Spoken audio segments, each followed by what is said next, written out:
YouTube channel Soli Supriyadi dalam pembelajaran yang sangat asik.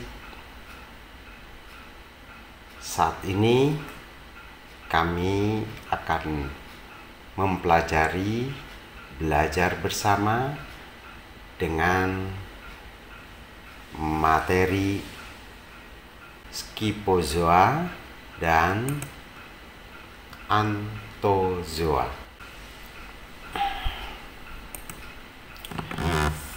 Scyphozoa termasuk kelompok hewan kolentrata yang merupakan hewan yang hidup di air. Bisa kalian perhatikan Scyphozoa yang tertera pada gambar itu adalah salah satu jenis Scyphozoa yang hidup di perairan di lautan, ya. Nah, jadi itu salah satu jenisnya. Scyphozoa dalam bahasa Yunani, Scypho yang berarti mangkuk, zoa adalah hewan. Dia mengarah ke bagian dasar laut sebagai mangkuknya dan mukanya berada di atas. Oleh sebab itu Scyphozoa dikatakan adalah hewan mangkuk, ya, hewan mangkuk, begitu ya. Nah, Scyphozoa ini memiliki bentuk dominan berupa medusa, ya. Jadi secara dominan, secara umum, pada umumnya begitu ya, memiliki bentuk medusa dalam siklus hidupnya, ya. Jadi peredaran hidupnya, siklus hidupnya, perubahan hidupnya itu berupa medusa, begitu ya. Medusa Scyphozoa dikenal dengan bahasa kita atau sering disebut oleh orang kita, ya, itu namanya ubur-ubur, ya. Pernah dengar ya di antara kalian, ubur-ubur itu adalah Medusa Scyphozoa, gitu ya.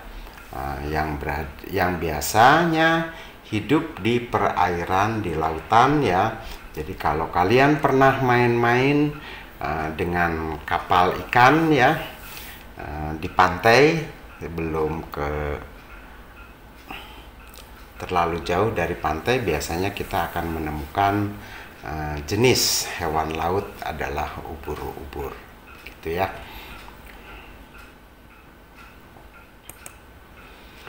Medusa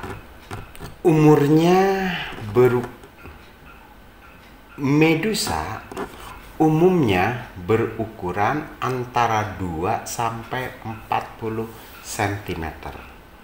Jadi secara umum ya, medusa ini yang banyak ditemukan itu besarnya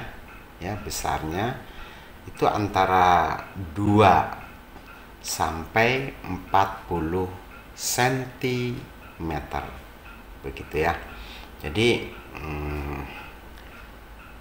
rata-rata gitu ya, rata-rata antara 2 sampai 40 gitu. Walaupun mungkin ya akan ditemukan lebih besar dari 40 cm atau lebih kecil dari 2 cm.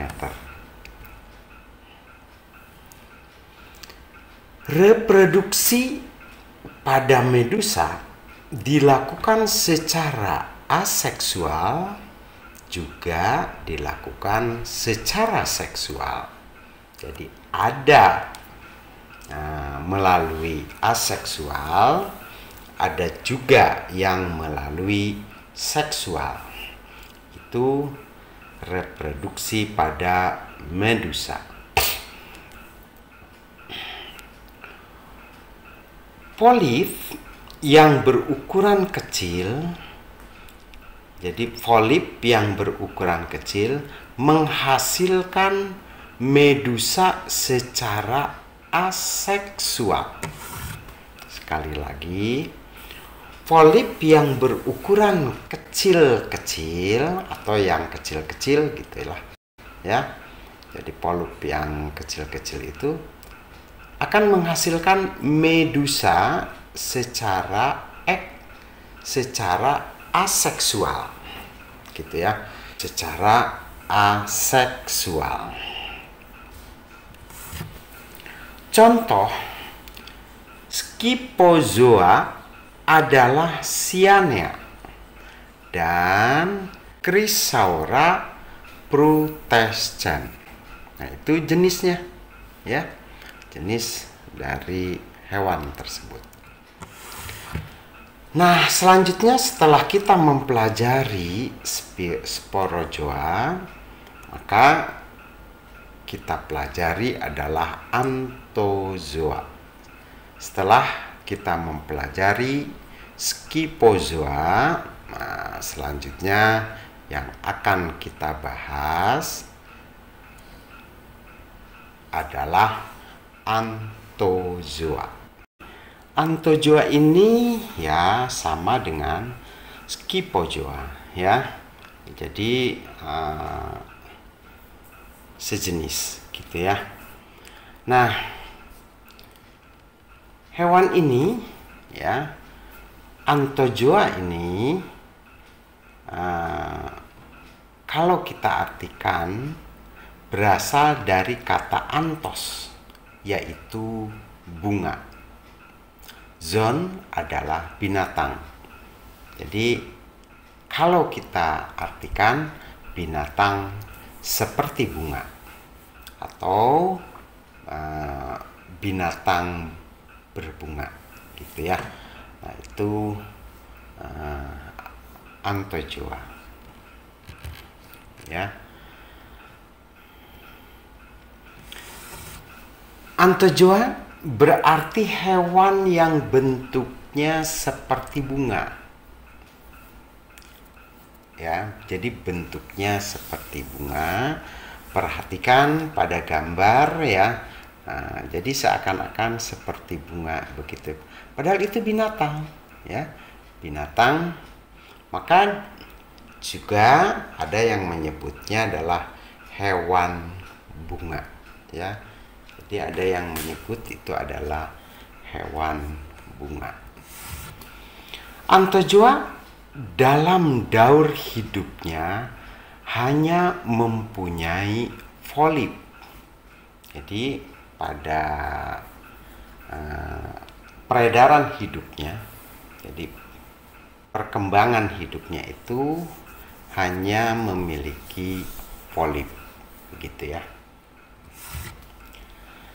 Bila dibandingkan polip Anthozoa berbeda dengan polip pada Hydrozoa gitu ya.